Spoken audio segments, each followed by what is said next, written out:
Now I'm going to the configuration mode. I think by now you have understood the IP addresses, right? So I'm in the configuration mode. I'll go to router OSPF1. I want to give him a router ID, so I'll give router ID. I'll say 1.1.1.1. You can give loopback address also. Interface loopback 0, IP address 1.1.1.1 to 255. He will take that. It doesn't matter. Next, I'll have to include the network statements. The networks are 10.0.0.1, 0.0.0.0. They are under area 1. This router, everybody is in area 1, right? Okay. Enter. Then network 192.168.100.1 0.0.0.0 area 1. Okay. So my configurations here, it is over. I'll go to R2. I'll go to the configuration mode. I'll go to interface, I'll go to the router, I'll go under router process, router OSPF1, and I'll give a router ID to him 2.2.2.2, and I'll include the network statement, networks 192.168.100.2 0.0.0.0. It is in area 1. This guy is in area 1. Area 2 is only this interface of the router. Okay. And network 10.0.1.1 0.0.0.0 area 1, because here you may have, it's a LAN interface, you may have printers, you have N devices, okay? So you don't put him under area 0. In area 0, you will not have any N device. So this LAN network comes under area 1. Fine. So what is left? You have 192.168.100.5 maybe, right? And this will come under area 0. If still anybody has any doubt, you can ask me. This and this is coming under area 1 and this is coming under area 0. Okay. I'll move to the next router. I'll go to the configuration mode. I'll go to the router OSPF1. I'll give a router ID, let's say 3.3.3.3, and I'll give the network statements, network 192.168.100.5. No, it is 6. 0.0.0.0. It is coming under area 0. Then the fast Ethernet, okay, the other serial one, it will be easier for me to do that.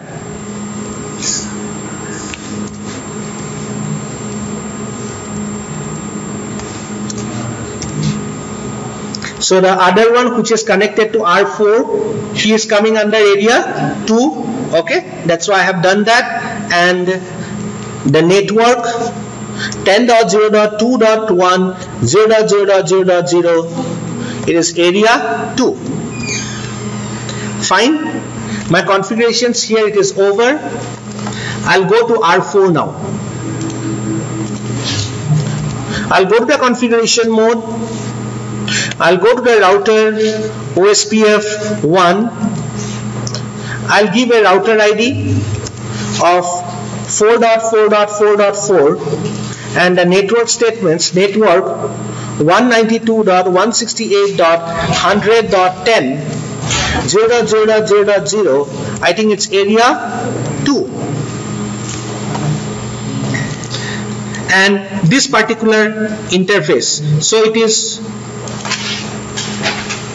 network 172.16.100. It is R4. 0.0.0.0 area 2. Okay, now it will be easier for you if you give a command show IP interface brief. If you give the command show IP interface brief before writing the OSPF commands, you can see the interfaces in front of you before typing IP addresses. Are you getting my point? So it will become easier for you to write the OSPF commands. Now I'll go to R5.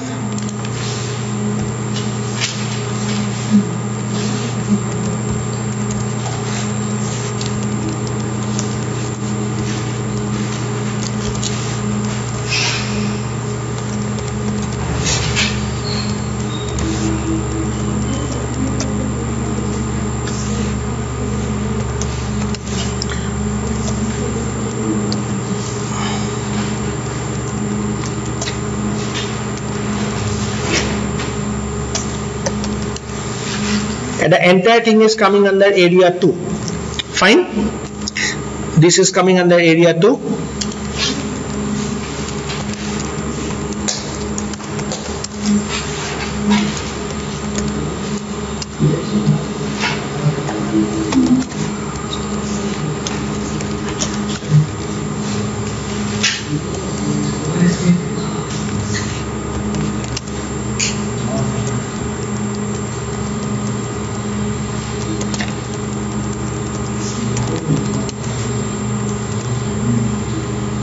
Sorry, it should not be area 0, it should be area 2.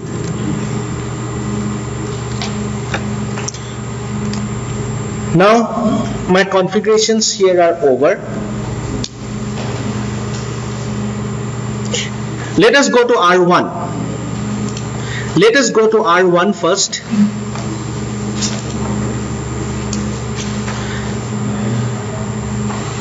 And give the command show IP OSPF database, because show IP OSPF neighbors and other things, you know what it is going to show you, right? Show IP OSPF database.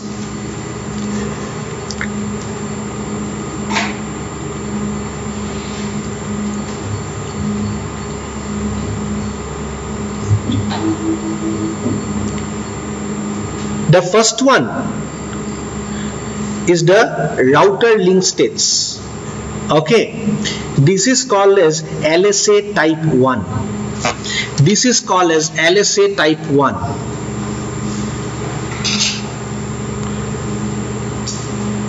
Type 1 LSA, and this is also called as router LSA.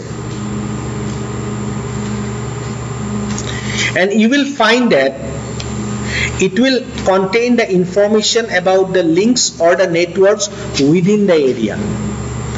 It will have all the information about the links which are there within this area only. Okay, number 1. Number 2, this will be common for everybody within that area. Within that area, everybody will have the same database here. Okay, so this is common for everybody. Number 2, this is actually LSA type 3.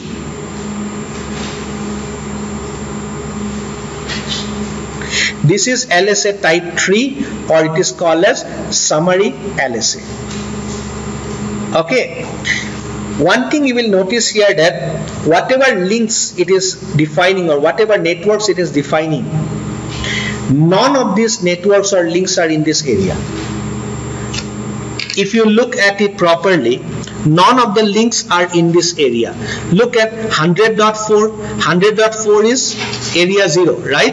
100.8 is area 2. 10.0, 2.0 is area 2.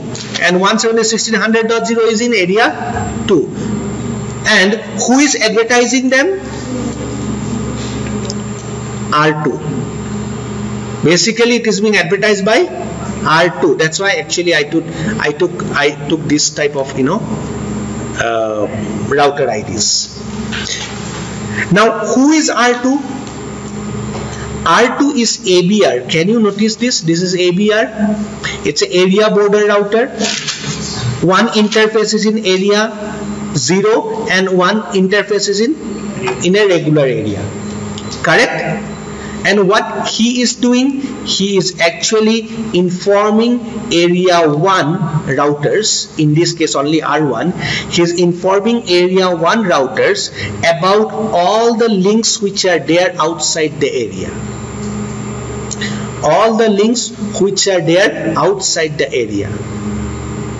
Okay, basically it is something like this. If you want to reach to this network, send it to this guy. If you want to send to this network, send it to this guy. Are you getting my point? And these two LSAs, LSA type 1 and LSA type 3, will be common for each and every router in this area. Is this part clear? Okay. Let us go to next, the ABR, which is a very important one. So if I go to this ABR and if I give the command show IP OSPF database, you will see that it is maintaining a different database for area 0. Can you see it has router LSA and summary LSA for area 0 and as well as a different set of information for area 1. That's why I was telling you that it maintains separate database for each area. It has got something for area 0, it has got something for area 1. Are you getting my point? In both the areas, you will find that there will be a router LSA which will contain information about within the area, whatever is there, and there will be a summary LSA which actually in this case he himself is the ABR, but he is trying to inform about some other networks. Are you getting my point? Okay. For area 0, he is trying to inform this guy, okay? He is trying to inform about this area, and since it is area 0, this area 0 has got, if you look carefully, they have got two ABRs, right? One ABR is informing about area 1 and advertising router is 2.2.2.2. And one ABR is informing about this side of the network, which is area 2, and he is 3.3.3.3. So basically in area 0 you are getting the summary link states from area 1 as well as area 2. Okay, why they are called summary netlink states? Because this is the primary point of area address summarization. You can summarize in this in this router. Okay, you can actually summarize these informations if there is some common thing, like I would have I had some common networks 116.0.0.1.0.2.0/24. I could have summarized and I could have told the ABR that while you are informing area 0 about area 1, please summarize this information and send, no need to make it big. Are you getting my point? Now similarly for area 1, this is the information. It will be exactly same from the router 1. Whatever is there in the router 1, it will be same in in this also. Okay, because these two will be same for everybody in that area. Is this clear? Okay. So, yes. Why doesn't it have the details about area 2? Why doesn't it have details about area 2? Where? Hold on. Yes, tell me. In this one it has the area 0 and area 1. Correct. Because this router is connected to area 0 and this router is connected to area 1. So it is maintaining separate database, one for area 0, one for area 1. Are you getting my point? And if I go to this router, in this router I will find database about area 2 as well as area 0. Okay, so let us move to R3. And if I give the command show IP OSPF database, first of all, about area 0, it will be same as whoever else is there in area 0. Whatever information they had, it will be the same information. Now come to area 2. In area 2, you will find something new here. Can you see in this area we have got now 3 types of LSAs. We have seen router LSA, that is that LSA type 1. We also have seen summary LSAs, that is LSA type 3, which was advertised by only the ABRs. Apart from that, we see something called as netlink states. We see something called as netlink states, and it is called as LSA type 2. Okay, this is called as LSA type 2, and this can be only seen if you have a broadcast network. You have an Ethernet network here. Okay, basically what happens here is, again let me tell you, it is some kind of loop prevention mechanism. Okay, there is something called as DR BDR. Here what is happening is, so normally in this broadcast type of environment, if there is some network, some network has gone down. Imagine there was a network, it has gone down. What is his duty? He will send a triggered update to his immediate neighbors, right? Who are his immediate neighbors? One packet will go this side and one will go this side. And what is the job of the neighbor? Once he receives it, he has to pass it on to his neighbors. Right? Okay, let's say he passes on to this neighbor. Let's say he's not passing it to him. Okay, you can say that split horizon type of thing, but it is not split horizon, but he is not sending it. Let's say he's sending it on this side, and this router is also supposed to send to its neighbors. He is sending it on this side. Okay, now this router has received the update from, let's say, R4 here, and what is his job? He should inform it to his neighbors. Now he has got it from R4, he should not send it to R4, but he is sending it to R6. As a result of which, what is happening? A loop is happening, right? And similarly, this R3 also, R5 also, when he sent to R4, R4 is supposed to send it to its neighbor, he sends to R6 again. So, are you getting the point? A loop is happening. Okay, so in order to avoid this kind of loops, they elect a leader and they elect a deputy leader.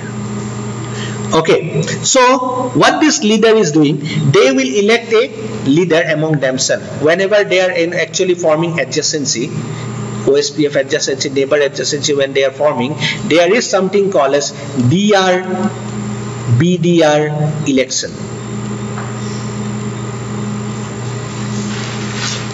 DR is designated router. BDR is backup designated router. DR is designated router, BDR is backup designated router. So there will be a DR, there will be a BDR, and all other routers will be called as DR others. All other routers will be called as DR others. So there will be a DR in this network, there will be a BDR in this network, and the third router will be called as DR others. Now what is the use? This, if suppose now, let's say this guy is the DR. How the DR is getting elected, we'll talk later on, and you will know it properly in CCNP route only. But let's say this guy is the DR and this guy is the BDR, and let's say that we have few more routers, no issues. Now if a network goes down or he has to send some information, he is not going to inform others, he will simply inform it to the DR. and it is the job of the DR to pass the message to everybody else. So DR will send it to everybody. Now when a router receives something from the DR, he also knows that DR might have sent to everybody else. I need not propagate it further. So in that way they are avoiding loop in the link state protocols, or specifically in the OSPF. Are you getting my point? So what is happening whenever there is some change in the network, the router which detects the change will send the information only to the DR, and it is the job of the DR to pass on the information to everybody else. So when anybody is getting a update from the DR, he is not going to forward it to anybody else because he knows that DR might have forwarded to everybody else. Okay, so this is a loop prevention mechanism in the link state protocols. Okay, and for that a DR-BDR has to be elected, and this DR-BDR will be elected. There is something called as OSPF priority. There is something called as OSPF priority. Among these, routers, whoever has the highest OSPF priority, he will become the DR. Among this group of routers, whoever has the highest OSPF priority, he will become the DR, and the second highest will become the BDR. Of course, you can influence the DR-BDR election by changing the priority. By default, the OSPF priority is 1. Okay, if you change the priority, so you can influence the election. But let me tell you one more thing regarding it. Once the DR is elected, let's say some guy is DR, and this goes true for the router IDs also. Let's say that you forgot to give router ID here, and it has automatically elected the highest configured IP address as the router ID. Now later on you remember, oh, I should have given a router ID. So you go and give a router ID under the process, router OSPF process, and you go and give the router ID, let's say 1.1.1.1. It doesn't mean that router will displace the existing router ID and take the new one. Okay, this new one will not come into effect unless and until the router restarts or the OSPF process restarts. Okay, so if you want to restart it quickly, okay, you want to restart the OSPF process, in that case you can give a command, clear IP OSPF, I think process, I need to check. Okay, so if you give this command, what will happen? The OSPF will stop in this router and the entire OSPF process will restart. When it is restarting, it will look for router ID, and then he will find the router ID command is there and he will take it. Similarly, if you have this, if some other router was the DR among this group, and you thought that no, I should make this guy as DR, you go and change the priority. If you go and change the priority, it automatically will not become the DR unless and until the main DR fails, or you have to again restart the OSPF process. Again, let me tell you, if the main DR fails, BDR will become the DR, and again the BDR has to fail, the present DR has to fail, then only this guy will become the. Okay, by default, if the priority is same, yes, of course, all Cisco routers will come with the default. If you start OSPF, then it will default OSPF priority will be 1. In that case, the priority is tie. In that case, they will look at the router ID. Whoever is having the highest router ID, in case the priority is same, whoever has the highest router ID will become the DR. Is this clear?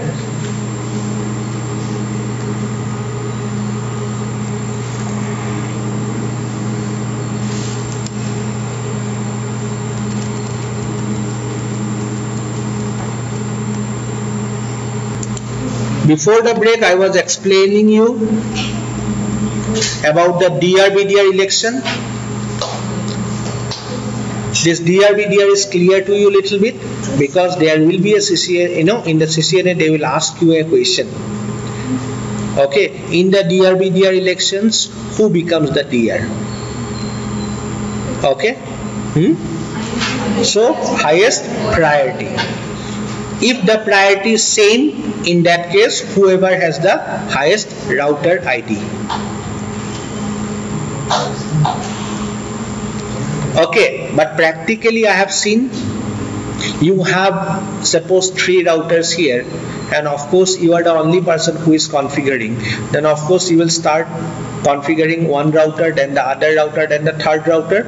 I have seen that at the time of DR-BDR election, wherever you have configured the router first, that router elects himself as the DR. Next router becomes the BDR, third router becomes the whatever. Other routers will be remain as like this. So practically whoever comes up first, he only becomes the DR. Are you getting my point? Now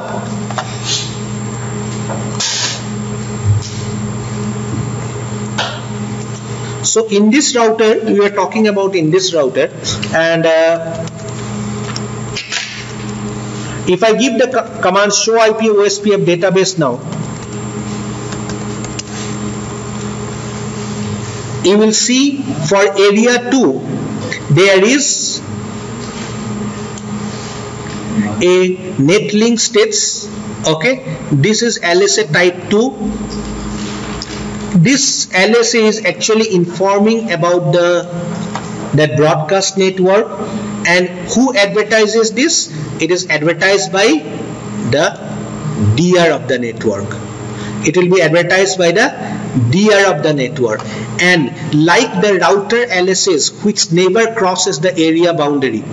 By now you have understood that these LSAs will never cross the area boundary. Now information about these areas will go to some other area as a summary netlink states, which will be advertised by the ABR.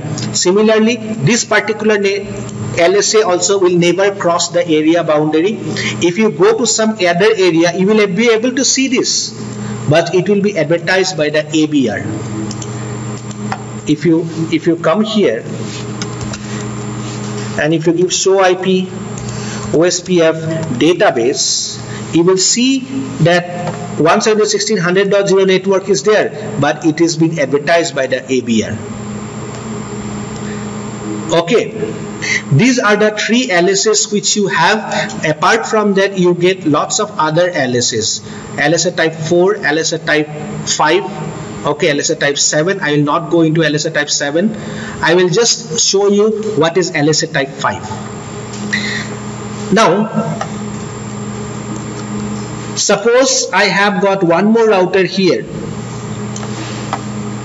and it is connected through some network.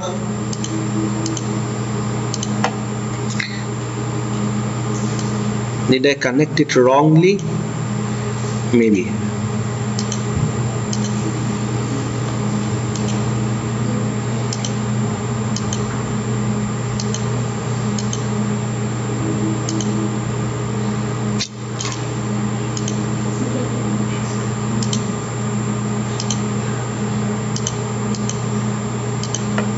Okay.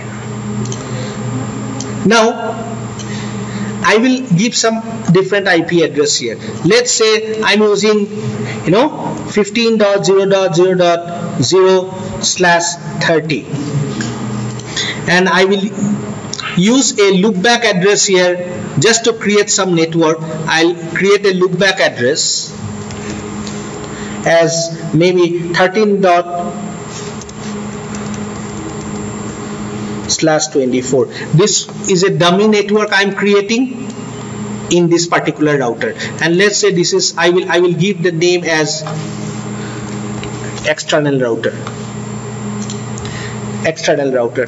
What is my plan is, on this it is not going to run OSPF, it is running some other routing protocol. Let's say it is running RIP. Okay, let me quickly configure this.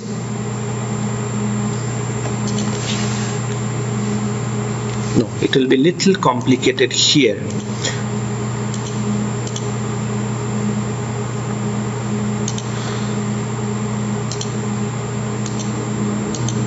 I'll connect it to this network. Okay, everything is same. This is using 15.0.0.0/30. I will use this as 0.1, 15.0.0.1, and this as 15.0.0.2. And here I will configure a loopback address for an additional network. Okay, so I'll go to this R4. I'll go to the configuration mode. I'll go to interface fast Ethernet. Hopefully it is 0/1. Yes. I'll say no shutdown. IP address 15.0.0.1, 255.255.255.252. Exit out. I'll go to this particular router.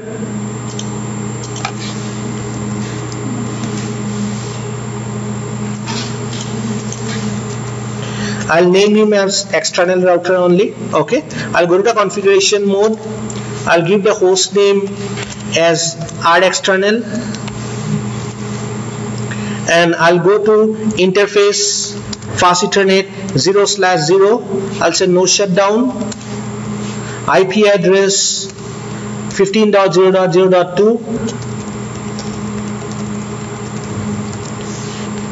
Exit. I just created dummy network. Interface loopback 0.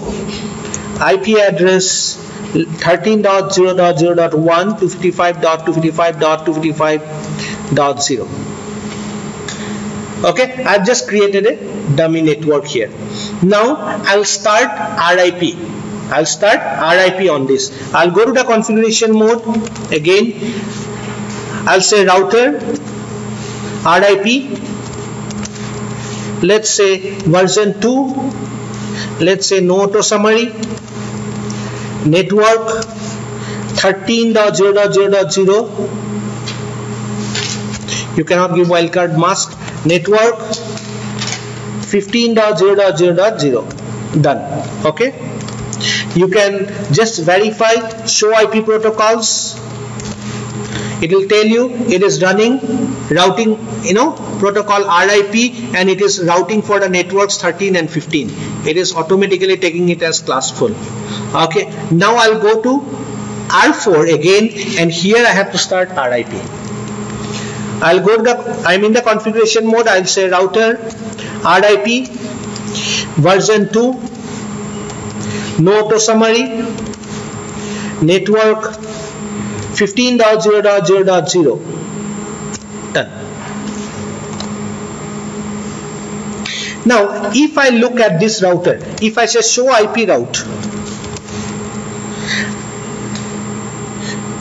okay, I forgot to tell you one more thing about the OSPF now. Once you have created multi-area OSPF, all your intra-area routes, within the area, intra-area routes will be shown as O, and all your inter-area routes, which is coming from a different area, will be shown as OIA. Will be shown as OIA. IA is inter-area. Can you see that? Now you can see here that you have a network which is advertised by RIP, and it is coming from the other router, that is the dummy network of the other router 13.0.0.0. okay, and it is coming with an administrative distance of 110. It is one hop away. This is very good. You are able to see this. But if you go to this router, if you give show IP route, can you see this? No, you cannot see, because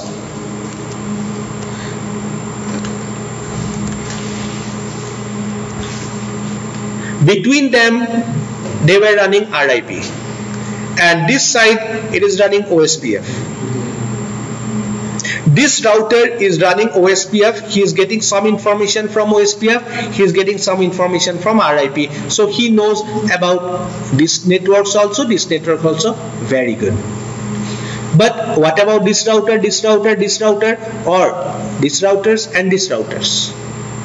These routers will not learn about these OSPF networks until and unless this RIP network is getting is getting advertised through OSPF to other routers. Are you getting my point? Because these routers are getting the advertisements from OSPF. Now somehow if you can make this OSPF to advertise this RIP network, then only these people will get it. Are you getting my point? Are you understanding this?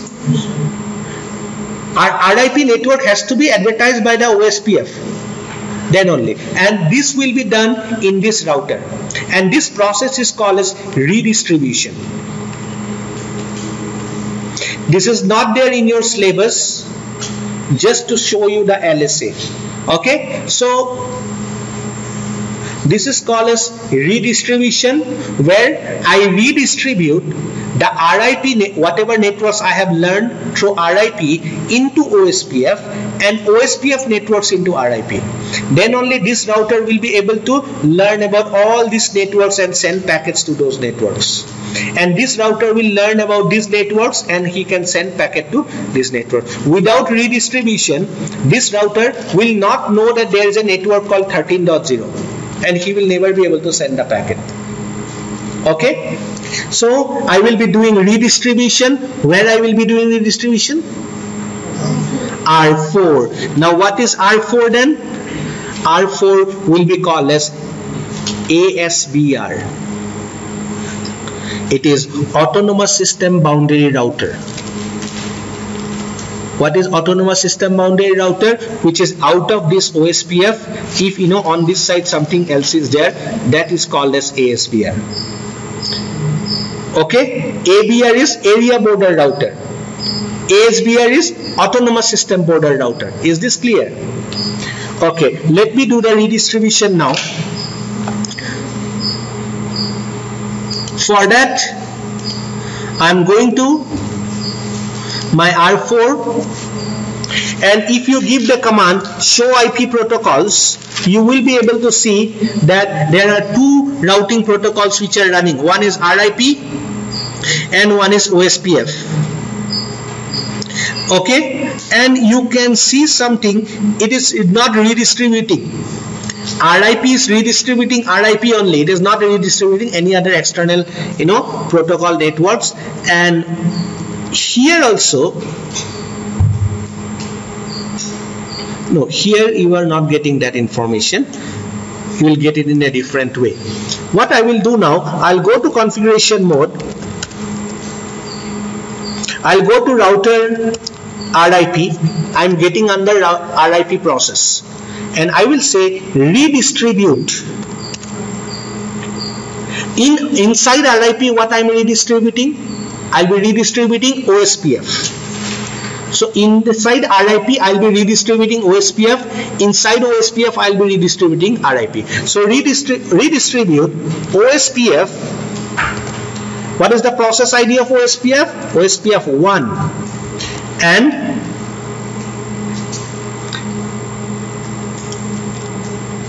you may give a metric. Metric means, try to understand one thing. The metric of RIP is different from metric of OSPF. That means RIP has a different way of calculating and finding out best path, and OSPF has a different way of calculating and finding out best path. So whenever you are redistributing it, you have to give some starting point. For OSPF, it is a cost. They take into account the bandwidth. Okay, so you have to give a value whenever you are redistributing. You have to give a value in terms of bandwidth to him whenever RIP is getting into OSPF. And for RIP, it is just the hop count. right? So when OSPF network is getting redistributed into RIP, at the starting point you need to tell him something. Okay, these are 2 hops away, so that from there he starts calculating. Are you getting my point? So since I am putting this OSPF networks, and from now onwards it will get redistributed as RIP on the RIP side, I have to give him some metric value. So if I don't give him any metric value, it will become a problem for him. It will become like infinite. So I will give a metric. Let's say I'll say metric 2. That means at the starting point it is 2 hops away. From there he lets him calculate. Okay, let us see what is happening now. I will not find any result here. I'll have to go to this router which is running RIP, and let us see what he will say.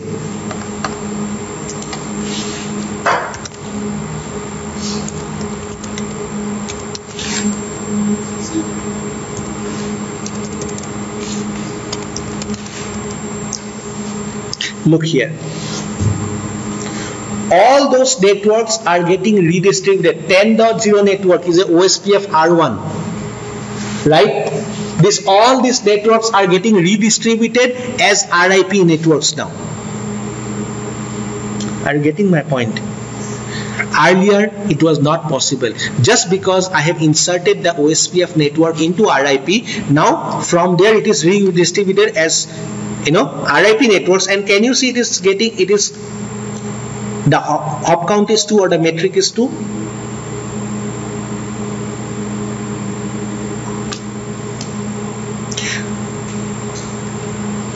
But still one more thing is left. I have redistributed only the OSPF routes into RIP. I have to do vice versa now.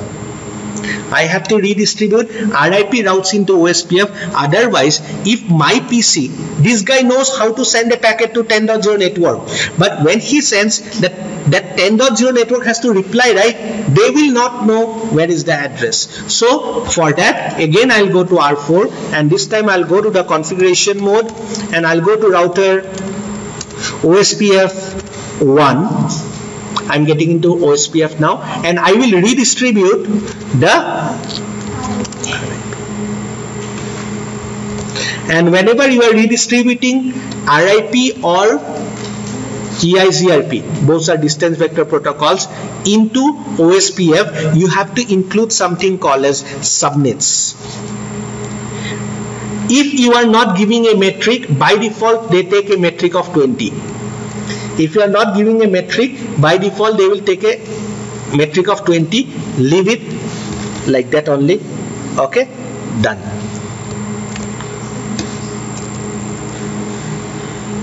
Okay, now let's go to R1. Earlier I have seen that I am not able to see that 15 and 13 network anywhere. I mean R1, the corner router. And now I'll give the same command here. Can you see some networks are coming as E2? One is a 13.0 network and 15.0 network, and they are coming as OE2. OE2. E2 means external network. RIP doesn't distinguish between their own network and the redistributed networks which have come in. So from a distant router, you will not know which networks has been redistributed or which was originally there. But in OSPF, you will come to know, okay, these are truly OSPF networks, and this has been redistributed from some other routing protocols. Are you getting my point? And they will come as OE2. Okay, those are they are having the same administrative distance only, but they will be having a different, this one, it will be coming as OE2. In case of EIGRP, if external networks are redistributed in the EIGRP, just giving you some information, they will not have any symbol like this OE2 or OE1. What they will have? They will have a separate administrative distance only for those redistributed ones. That's why EIGRP had two administrative distance. If you go to show IP protocols in EIGRP and put, you will find one is 90, one is 170 if I'm not wrong. So the redistributed routes will come as 170. This is one of the way one of the ways of loop prevention actually. If you have multiple gateways and both the side some external networks are coming in, if this external network is coming in from this side and it goes out from that side, again it will come in, so it might become a loop. Okay, so it is some loop prevention mechanism where they try to distinguish between their own internal network and the external network, whether it is OSPF or it is EIGRP. Okay, now if I go back to R4 and give the command show IP OSPF database, show IP OSPF database, you can see that a different type of LSA has come up now. That is called as type 5 external LSA.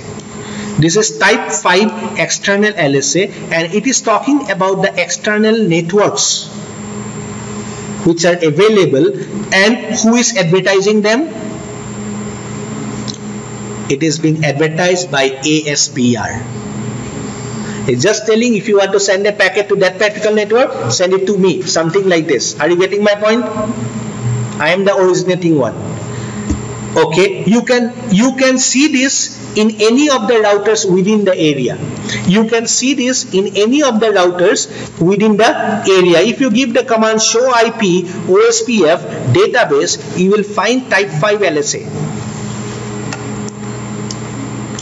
Okay. So this type 5 LSA, it is there, and it is something like this. To reach to 13.0.0.0 network, send it to this guy. Now to send a packet to this guy, he knows 4.4.4.4. For that he will directly see here because they are within the area. But if you go to R1, that means some other area, if you give the command show IP OSPF database, you will find there is one more LSA has come up, that is called as summary ASBR. Summary ASB LSA. You try to understand one thing. These networks are advertised by 4.4.4.4. Correct?